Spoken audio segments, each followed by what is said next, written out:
يا أيها الذين آمنوا اتقوا الله وقولوا قولا سديدا يصلح لكم أعمالكم ويغفر لكم ذنوبكم ومن يطع الله ورسوله فقد فاز فوزا عظيما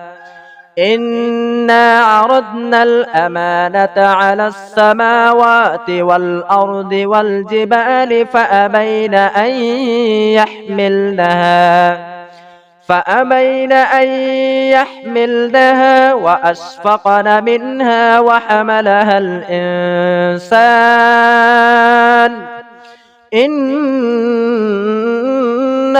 كان ظلوما جهولا ليعذب الله المنافقين والمنافقات والمشركين والمشركات ويتوب الله على المؤمنين والمؤمنات